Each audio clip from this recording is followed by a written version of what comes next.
10 to the negative 1 is a larger number compared to 10 raised to the 10 to the negative 7, so that the concentration of the hydrogen ion at a pH of 1 is greater, no, as compared to the pH of 7. Pag sa ating pag sa ating hydroxide ion, so for the hydroxide ion,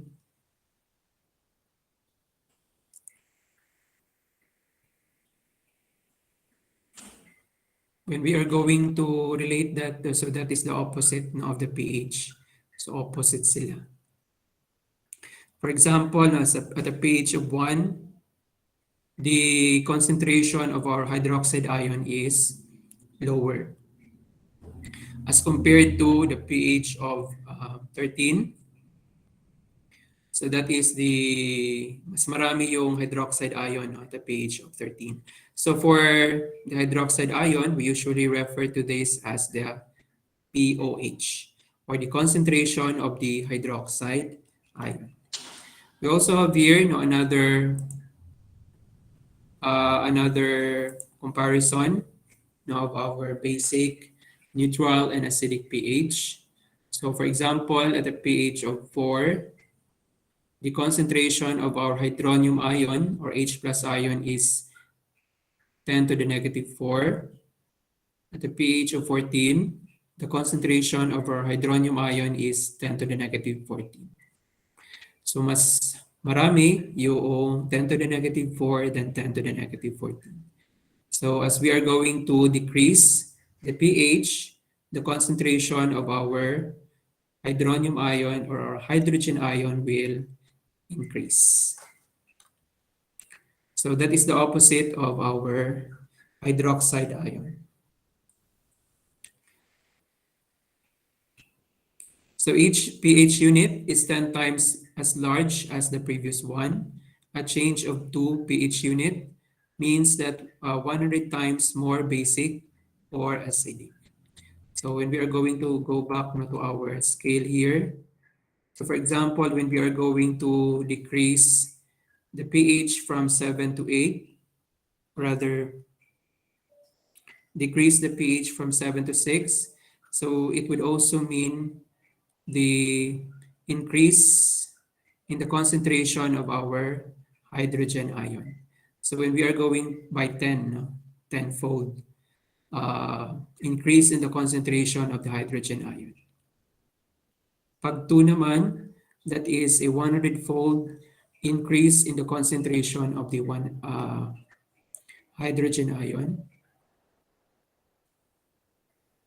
When we are going to increase the pH, a 1-point increase in the pH will mean a 10-fold decrease in the concentration of our hydrogen ion, and so on and so forth. So pag 2-fold increase, there will be a 100-fold decrease in the concentration of the hydrogen ion.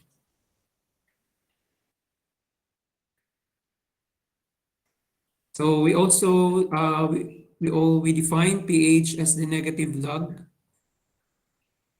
base 10 of the molar concentration of our hydrogen ion concentration in an aqueous solution. So an aqueous solution could refer to our water molecule. So the negative sign here refers to the negative logarithm. We use negative logarithm now again because the concentration of our hydrogen ion is very small. So we tend to do away with negative numbers, and we tend to do away with fractions. So that is why we converted our pH now from negative to positive sign. So for example, when our pH is 7, so this would mean that the concentration of our hydrogen ion in moles will be equal to negative 10 to the 10 to the negative 7. Pag 1 naman, yung ating pH, this would mean that the concentration of our hydrogen ion in moles is 10 to the negative 1.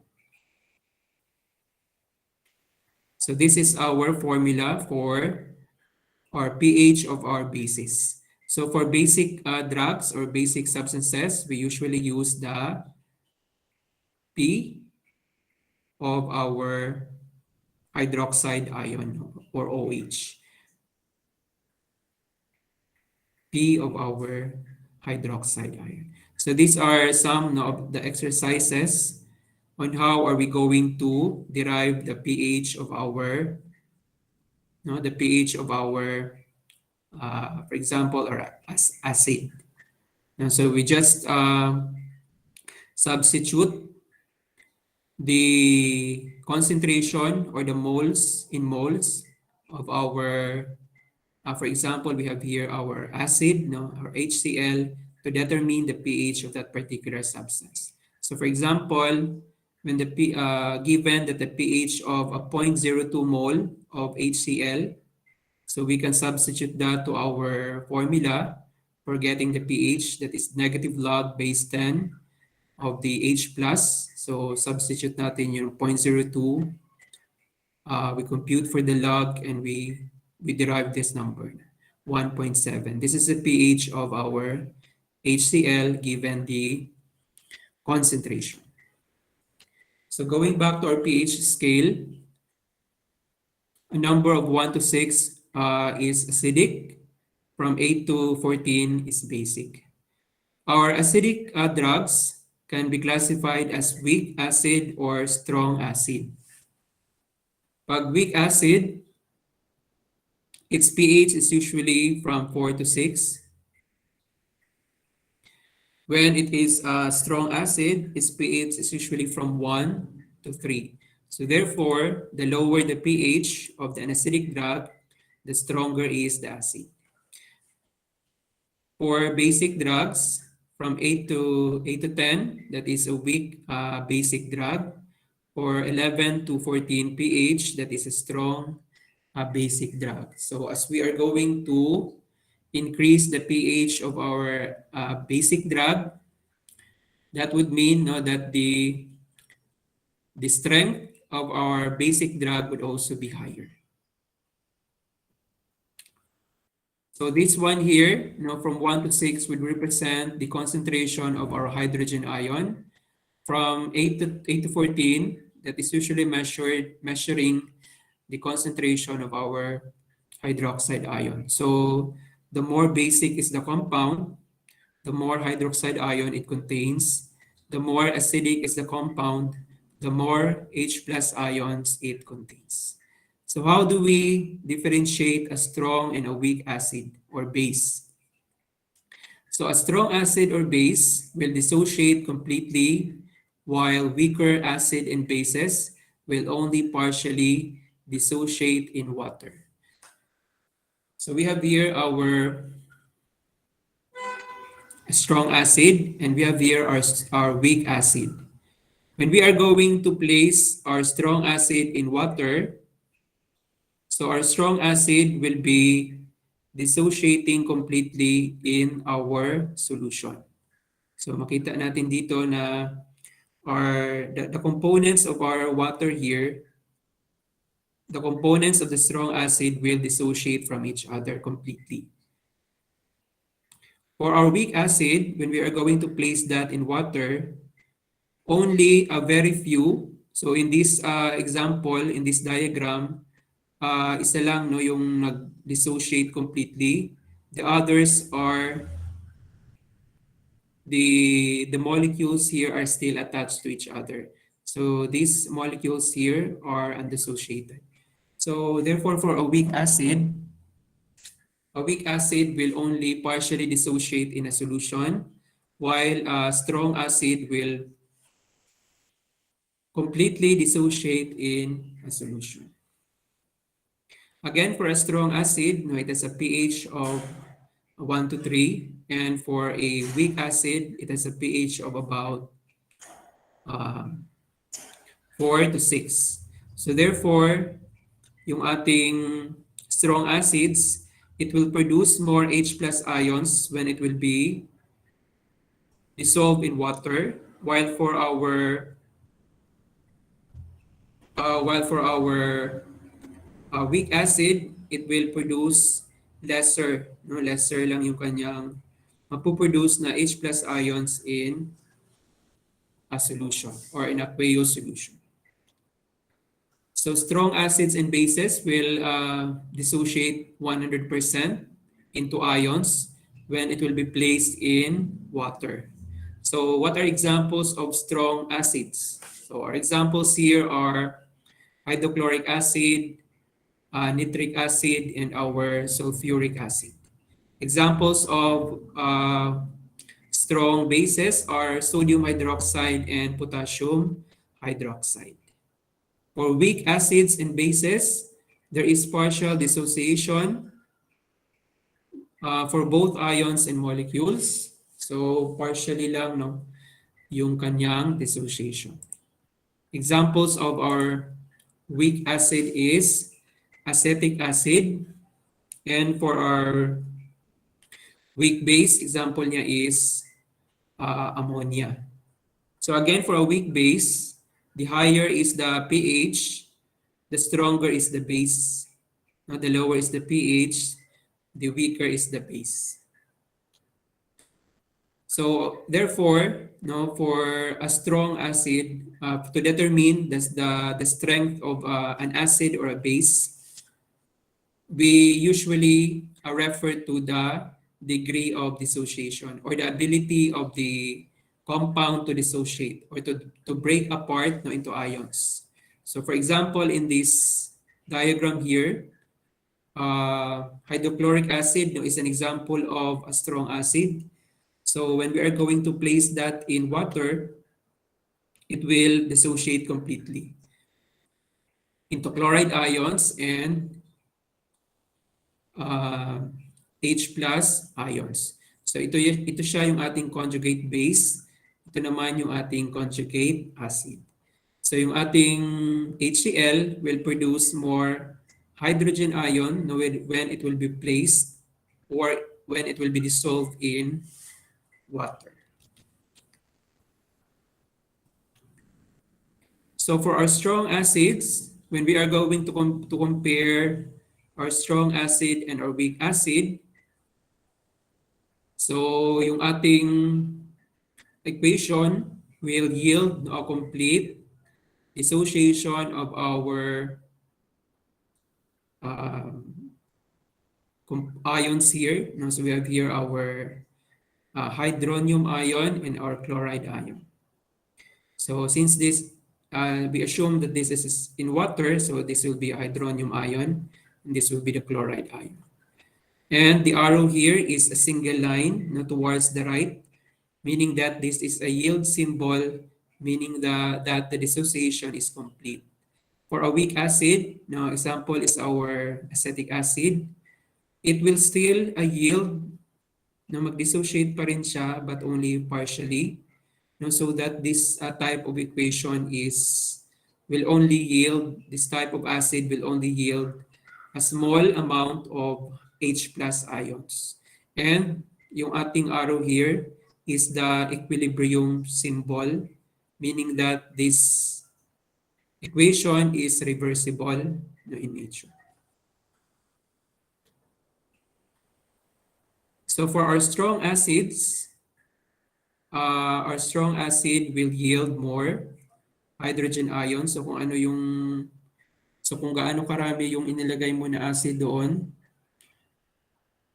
sa water, that will also equate with the number of the hydrogen ions that will be produced in water. So pag mas marami kang nilagay na na HCl, mas marami ring hydrogen ion that will be produced. So weak acid, the quantity or the amount of the hydrogen ion that will be produced is very, it's not, hindi siya equivalent, no, doon sa amount ng acid that you are going to place in the solution.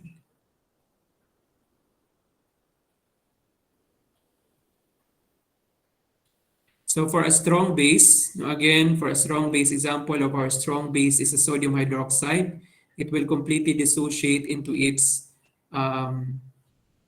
conjugate base and conjugate acid, no, sodium and hydroxide. And the symbol here is a yield symbol, so meaning complete dissociation. For a weak base, example of our weak base is ammonia. No, so in water, it will yield ammonium and hydroxide ion. So there will only be a small quantity of the hydroxide ion that will be formed. So ito, no, maliit lang, no, yung quantity ng hydroxide ion that will be formed for a weak base. For a strong base, so kung gaano karami yung base na inilagay natin, ganun din kadami yung hydroxide ion that will be formed. So hydrogen ion is also important for the optimal functioning of our enzymes. So there are certain enzymes in the body that will only be active at a certain type of pH. So example here is our amylase. Now the amylase enzyme will only be optimal at a pH of 7. Our pepsin will only be optimal at a pH of 2. So these are certain type of enzymes that are sensitive to the concentration of the hydrogen ion or the pH of the environment. So one of the factors that is important, no, in the absorption and the distribution of drugs in the body is the pH of the environment. So for the pH, this is the measurement of the number of the available hydrogen ions in the solution, or H plus ions. So for example, when the environment is an acidic environment, so there will be more hydrogen ions. When basic environment, so this will have no a lesser hydrogen ions. So a drug can exist as a ratio of the ionized molecule to non-ionized molecule. So when, for example, we are going to place a drug in a certain type of pH, so it can exist now in two forms, the ionized and the unionized form. When we say ionized, that is the charged form. It is hydrophilic and it cannot pass through the membrane. When we say unionized, this is the uncharged form. This is the lipid soluble form, so this will pass through the membrane. So we have here an example of our drug, aspirin. What is the other name of aspirin and where do we use the aspirin? Saan natin ginagamit itong aspirin na drug?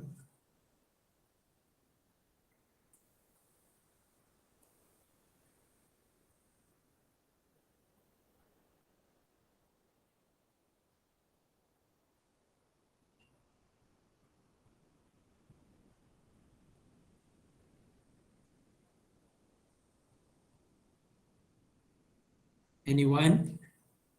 Saan natin ginagamit itong aspirin?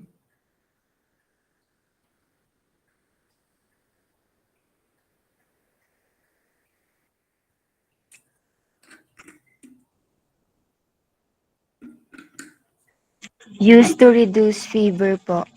Okay, so it is a painkiller. It is used to treat fever, no, to relieve fever. So it is antipyretic and anti-inflammatory. So the other name of aspirin is acetyl salicylic acid. It is a weak acid. No, weak acidic drug. So when we are going, for example, when aspirin will be subjected in a pH of 1, or when aspirin will be exposed in a pH of 1, this will yield a 1:100 ionized on ionized ratio. So meaning that at a pH of 1, the unionized form will be equal to 100 and the ionized form will be 1. The ratio is 1 is to 100. So there will be more unionized to ionized. At a pH of 2, the ratio is 1 to 10. So higher pa rin yung ating unionized. At a pH of 7, the ionized form will predominate. No? So 10,000 is to 1. So from this figure, we can say that as we are going to increase the pH, tataas yung ating ionized form. As we are going to decrease the pH, tataas yung ating unionized form. But we have here also a pH wherein the ratio of our ionized to unionized is equal to 1. What do we call this? A pH wherein the ratio of our ionized to unionized is equal to 1.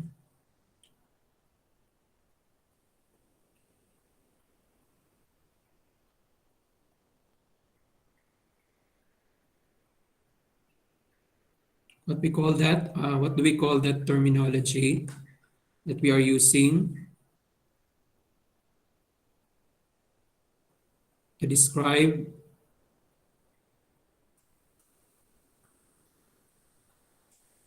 when this will happen, when the ratio of our ionized to unionized form is equal to 1.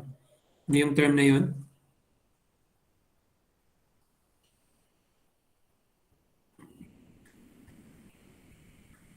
Ano yung term na yun na you're using?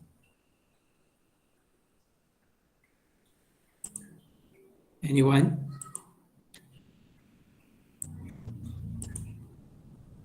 So you can write it here no, sa ating chat box.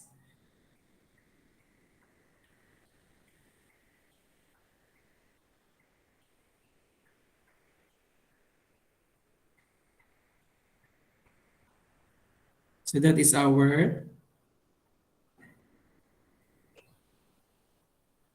ano yung tawag doon sa pH na yung ratio ng ating yung pH, yung ratio ng ating ionized and ionized is equal to 1.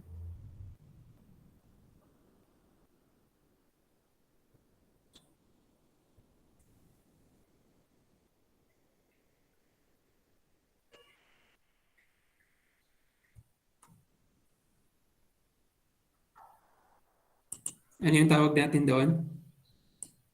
So that is our pKa, no, yung ating pKa. At the pKa level or yung ating pKa, when a drug reaches its pKa, no, the ratio of our ionized and ionized form is equal to 1. So for our drug aspirin, no, so it has a pKa level of 3.5. At this particular pH, the ratio of the ionized and ionized form of the drug is equal to 1.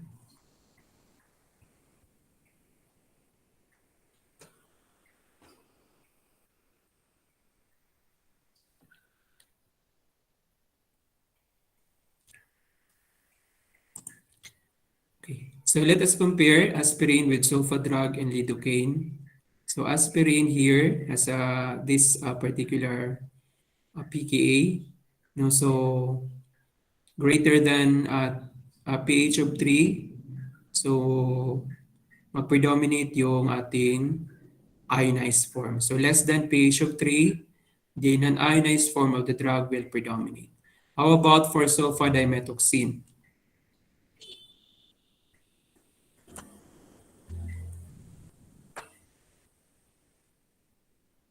So ano itong sulfadimethoxine? Is it acidic or basic?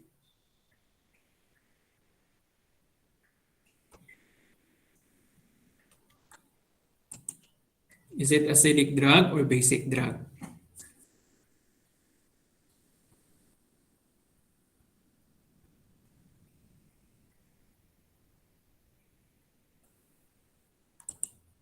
Any guess?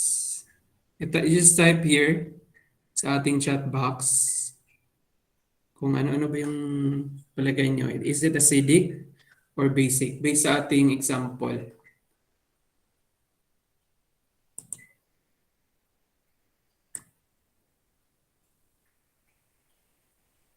Anyone? So acidic siya. Bakit siya acidic? Acidic siya because makita natin sa figure. Pag binabaan natin yung yung pH,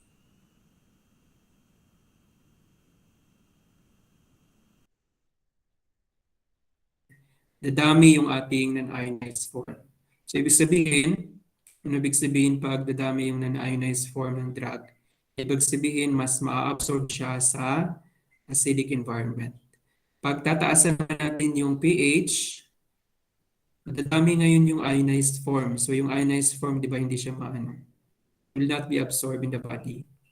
So, ibig sabihin, this drug is acidic. No, kasi ano siya ma-absorb siya ngayon sa acidic environment. So yung pKa niya is 6.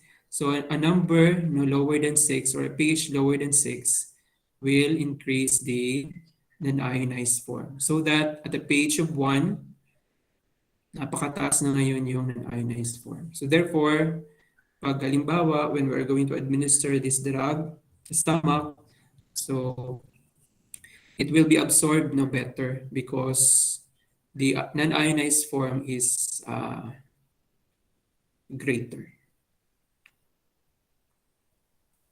So take note here, sa ating figure na when we are going to, for example, decrease the pH by 1, so there is also a tenfold increase no, in the proportion or in the number of the non-ionized form.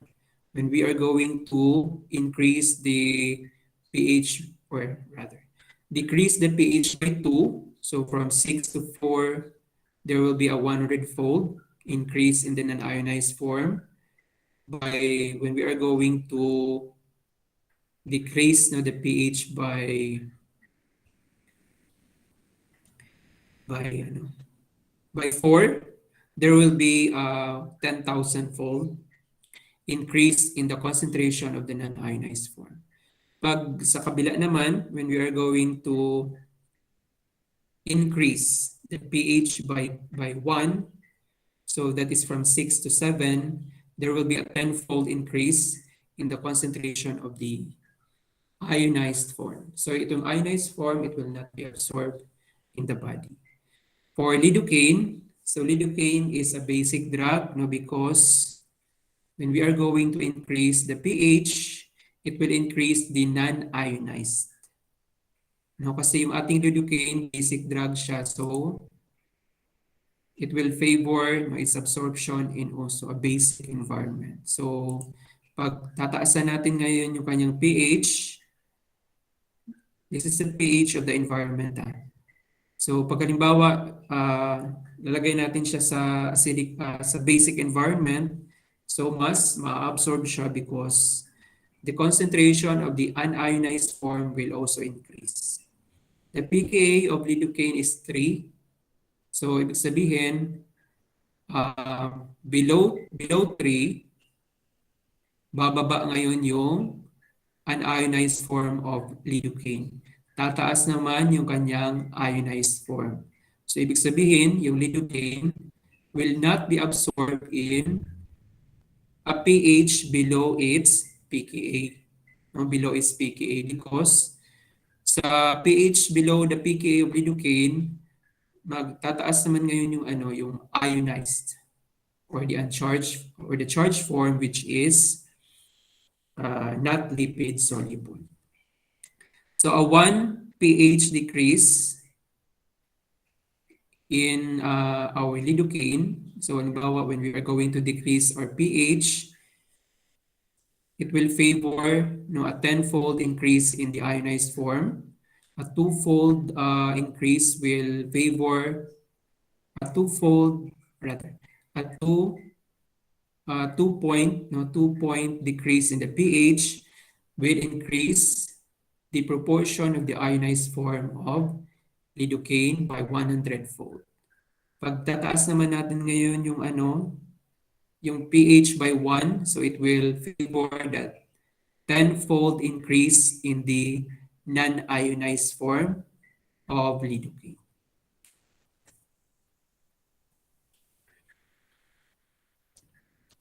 So any questions with this figure?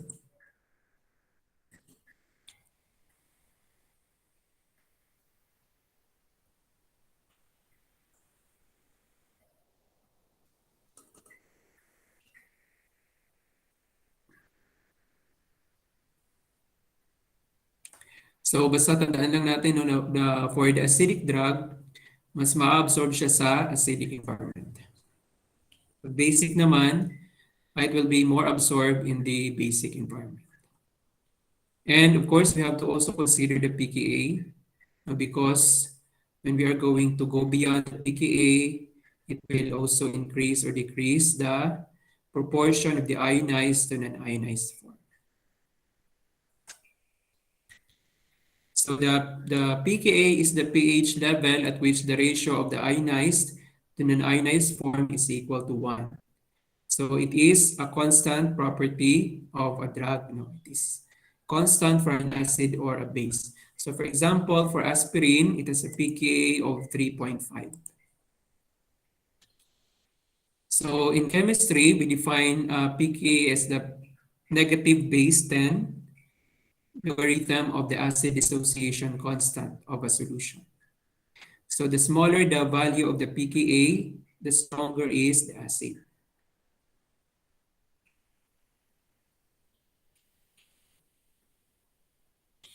Okay, now the stronger is the acid. So therefore, the pKa is a measure, is a parameter that is used to identify the strength of our acid.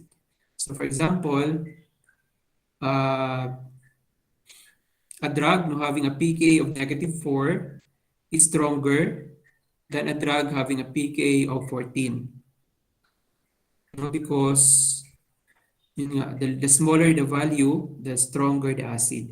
So halimbawa, yung ating acid ay mayroong pKa na 14, so it is considered to be a very weak acid as compared to an acid having a pKa of -4. Because -4 is smaller than 14. So we have here an example of 3 compounds having different pKa. So as you can see here, the pKa decreases from 4.89 to 3.24. So the strength of the acid will increase from left to right because as the pKa is smaller, for smaller pKa, it is relatively stronger compared to a higher pKa. So this is important in the acid-base reactions because these reactions will proceed from the stronger acid or base to the weaker acid or base. So yung ating example ng ating stronger acid is our HCl. So yung reaction ngayon ng ating acid-base reaction will proceed from in this equation from left to right because HCl is stronger than its conjugate bases. So these are examples of the common acids and their respective pKa value. So for example, acetic acid has a pKa of 4.76. Nitric acid has a pKa of -1.4. So therefore, nitric acid is stronger. It is a stronger acid than acetic acid. So going back to our example, aspirin and sulfadimethoxam are weak acid drugs. But aspirin is considered to be much stronger because it has a lower pKa value as compared to sulfadimethoxam, which is Sulfadimethoxine is a pKa value of 6, so it is a weaker acid.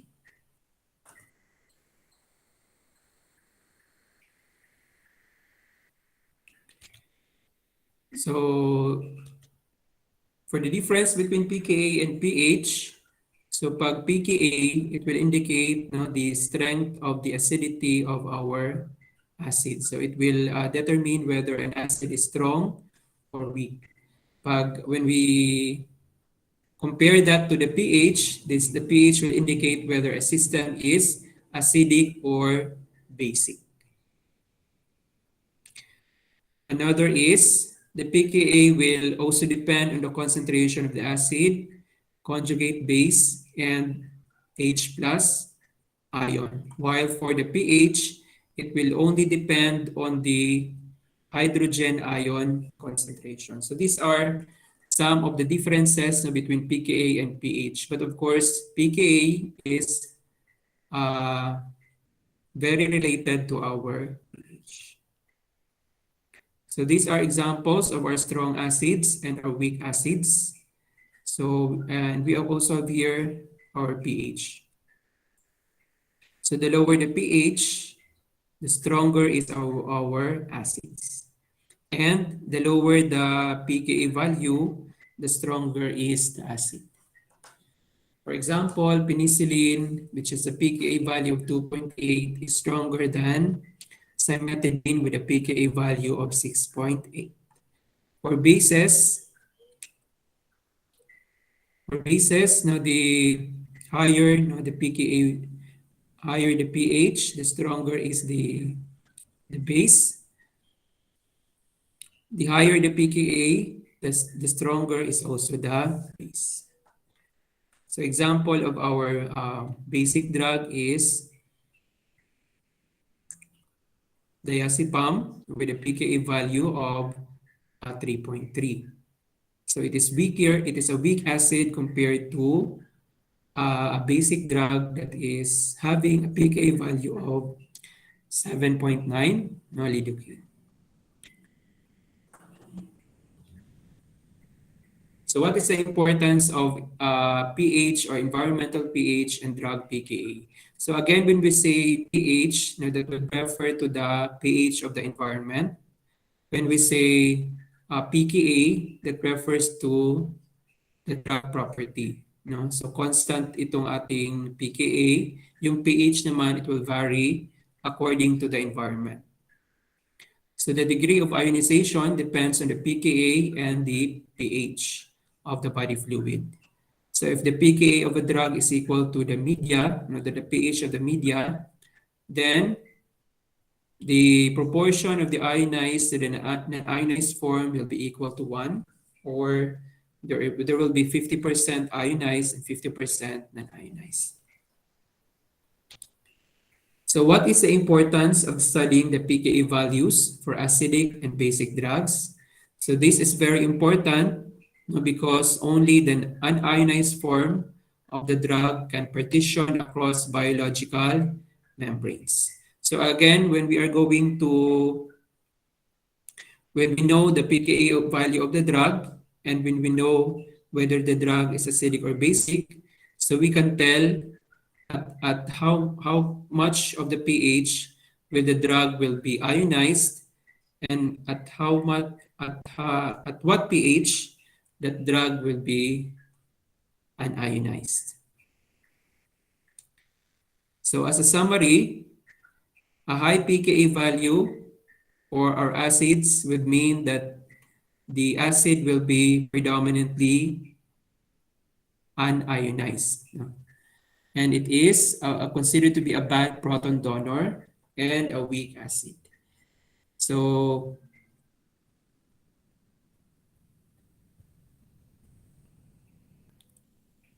a higher pKa value would mean that the acidic drug is a weak acid. So for example, pag yung ating pKa value is, for example, the pKa value of our acid is 10, that would be considered as a very weak acid, meaning that it is a bad proton donor. Bakit siya bad proton donor? Because a weak acid will not dissociate completely in a solution. So it will not yield enough amounts of H plus ions. So a low pKa value means that the species is predominantly ionized. It is a good proton donor and it is a strong acid. So low pKa value. So for example, 1, no,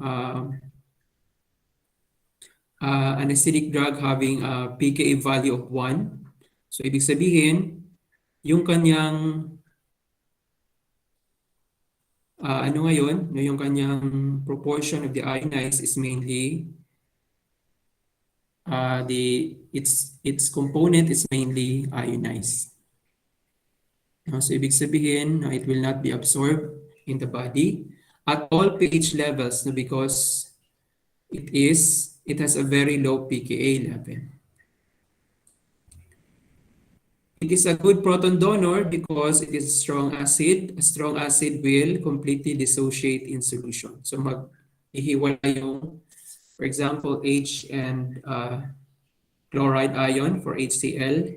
So ibig sabihin, mag-yield siya ng protons, no, in a solution. For bases, a high pKa value means that the species is predominantly ionized. It's a good proton acceptor and a strong base. And a low pKa value means that the species is a weak base and it is a bad proton acceptor. So for example, a basic drug having a pKa value of 5 or 8 is considered to be a weak base. pKa drug having a high pKa of 14, for example, is considered to be a good, a very strong base and a good proton acceptor.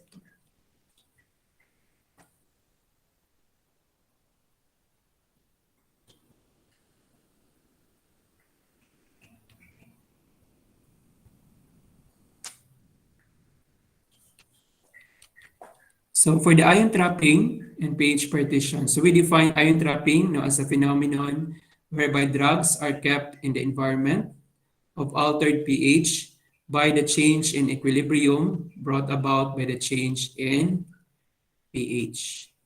So we have here an example of our ion trapping, an illustration showing the influence of the difference in the pH on two sides of a biological membrane on the distribution of a weakly acidic drug with a pKa value of 6.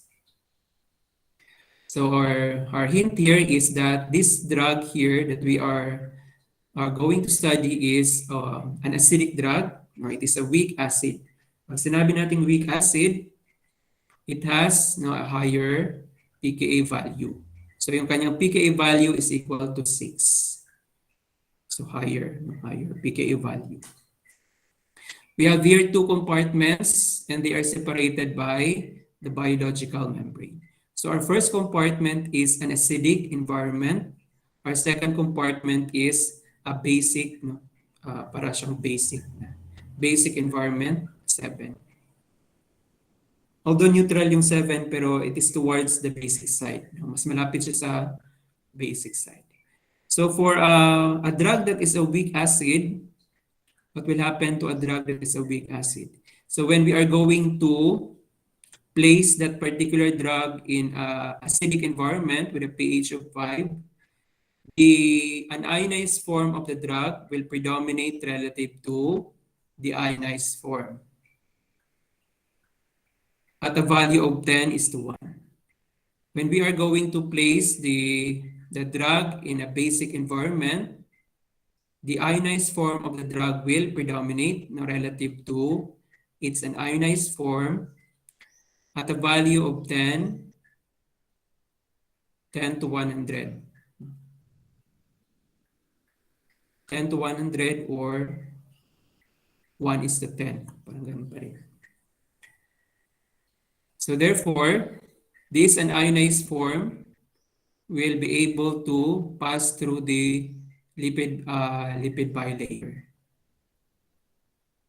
Kasi yung ating ano ngayon, na yung ating drug is acidic. So ibig sabihin, pag ilalagay natin siya sa acidic environment, so it will be absorbed.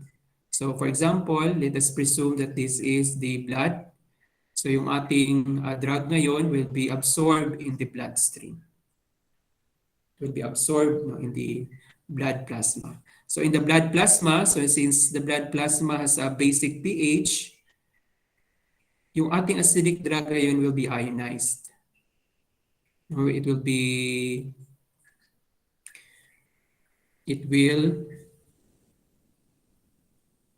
ionized so that the ionized portion will not be absorbed and only the unionized portion can again be transported to the other side of the membrane.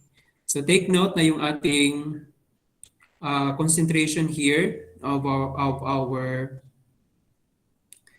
ionized, an ionized form is equal to 10 and our ionized form is equal to 100. So meaning that since we have a pH of a pKa of 1, no, so a pKa of 6. So when we are going, for example, to decrease the pH by 1, so that would be 5, we are going to increase the proportion of the ionized form by 10. So we have here 10. And since we have a pKa of 6, so 7 minus 6 is equal to 1. When we are going to increase the pH by 1, the proportion of the unionized form of the drug will also increase tenfold. So from 10, magiging, ano siya ngayon, magiging 100. No, kasi yung ating, kasi in-increase natin yung ating pH by 1. So, di ba pag acidic yung drug, pag itataas natin ngayon yung pH, it will increase the ionized form. Pag ibababa naman natin yung pH, it will increase the unionized form of the drug. So we have here different compartments in the body, wherein the drug will be able to be transported across the biological membrane. So for example, in the blood, the pH is usually on the basic side. For the mouth, in humans, it is usually on this pH. Sa stomach, of course, in humans, this is acidic. Duodenum is, that will depend on the diet. The same is true for the intestine. For the intestine, so mostly towards the basic side, pH. So absorption after ingestion is affected by pH gradient between the drug and the absorbing surface. So for example, in the stomach, the pH in the stomach is highly acidic, so that it will favor the absorption of acidic drugs and favor the accumulation of basic drugs. So when we say accumulation, this refers to our ion trapping. So the drug at this pH will be trapped in the stomach. So the basic drugs will not be absorbed, but they will be trapped in the stomach. For the intestine, so intestine is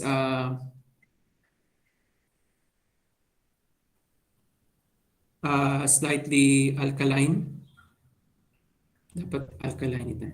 This should be slightly alkaline so that the basic drugs are better absorbed in the intestine compared to the acidic drugs. So therefore, yung mga acidic drugs, they will be trapped in the intestine, while the basic drugs will be absorbed in the intestine. For acidic drugs with a pKa value of 4, the ionization state will be as follows. So we have here our stomach, the biological membrane, and the blood plasma. So when we are going to put an acidic drug in the stomach with a pKa of 4, the acidic drug will be absorbed in the body. No, mag-pass siya sa membrane and it will be absorbed in the body. For when we are going to put that, when the acidic drug will reach the intestine, so what will happen is the acidic drug will be ionized in the intestine and it will not be absorbed, no, and it will be trapped in this particular compartment. For basic drugs, the ionization state will be as follows. So for the intestine, the basic drug will be absorbed. Absorb siya. And when it will be placed in the stomach, so since the stomach is acidic, so the basic drug will be ionized. Now it will be ionized so that it will not now be able to be absorbed in the intestine and it will be trapped in this environment. For a weak acid with a pKa value of 6, so what will happen is, for example, now we have here our stomach with a pH of 2, our plasma, so this is the membrane, cell membrane. We have here our plasma with a pH of 7.4, and we have here our urine with a pH of 8, so this is basic, this is basic, this is acidic. So we have here a weak acid, so it is a weak acid because it has a pKa of 6, so higher pKa, a weak acid. So a weak acid in the stomach will be unionized. So we have here a predominant unionized form of the weak acid drug relative to its ionized form. So that this AH here, which is the unionized form of the drug, will be able to pass through the cell membrane towards the blood. When the weak acid drug reaches the blood, so what will happen is it will be ionized. No, it will form yung ating acidic drug, no, it will form its conjugate base. So it will be ionized. So ito yung proportion niya dito is 96:4. So mag-predominate ngayon yung ating ionized form. So itong ionized form, it will not be absorbed. Rather, it will not be able to pass through the cell membrane. The unionized form here, which is a very small proportion, will be able to be transported across the cell membrane to reach the urine. So upon reaching the urine, so since a urine is basic with a pH of 8, so what will happen to our drug is that it will also be ionized into the conjugate base. So we have here 99:1. That is the proportion of the ionized to the non-ionized form of the drug. So what will happen to this proportion here? So it will not be absorbed. It will not be reabsorbed back in the blood. It will be trapped in the urine and it will be excreted through the urine towards the outside of the body. So therefore, for an acidic drug will be absorbed in the stomach with an acidic environment. It will be trapped in the blood plasma with a basic environment, and it will be trapped in the alkaline urine where it will be excreted in the body.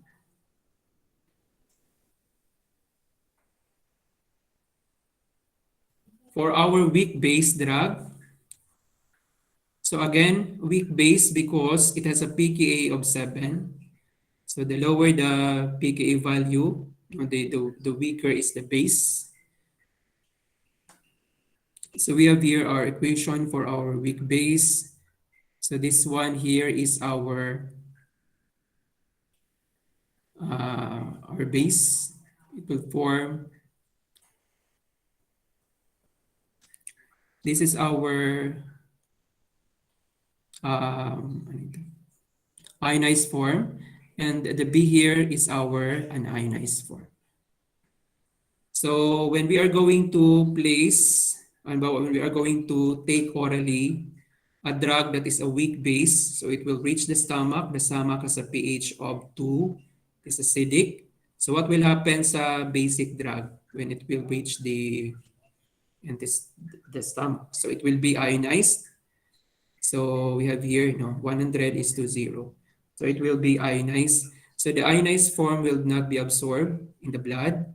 It will be trapped in this compartment.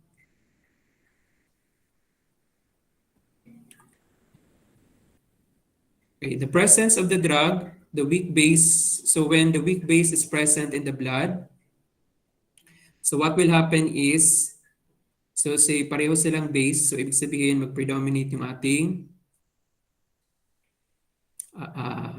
unionized form.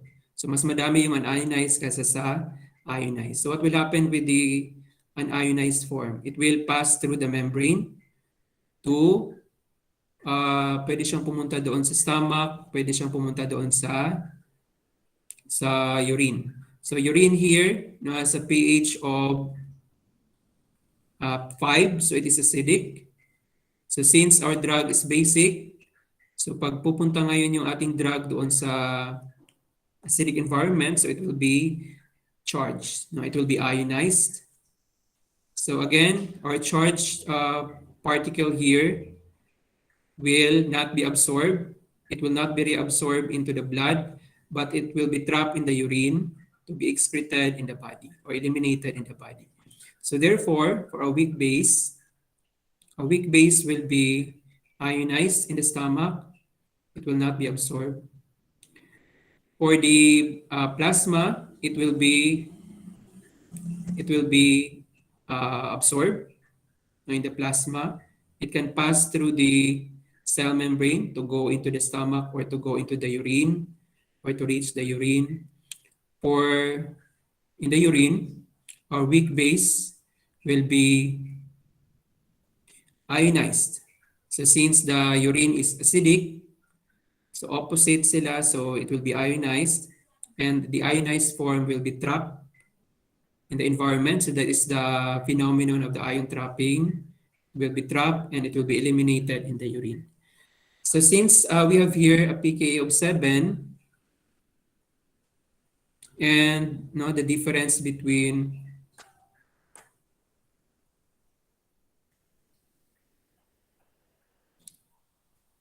we have here a great difference between the pH here and the pH here. So 7 yung ating pKa, that is a weak base. So it will yield a small amount of our hydroxide ion. So as a summary, for a weak acid will be absorbed in the stomach, it will be trapped in the plasma, and it will be trapped in the alkaline urine. For a weak base will be trapped in the stomach of a monogastric animal. It will be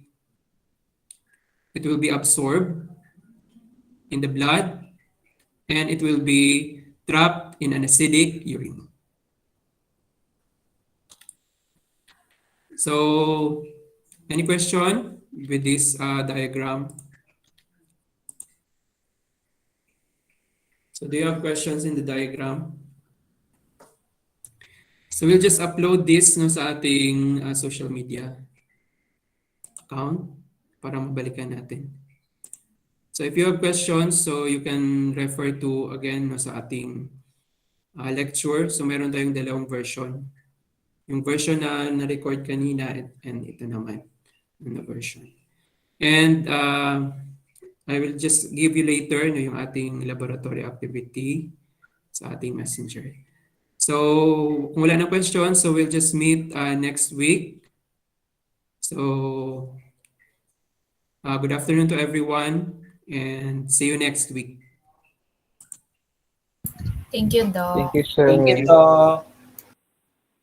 Thank you. Thank you, Doc.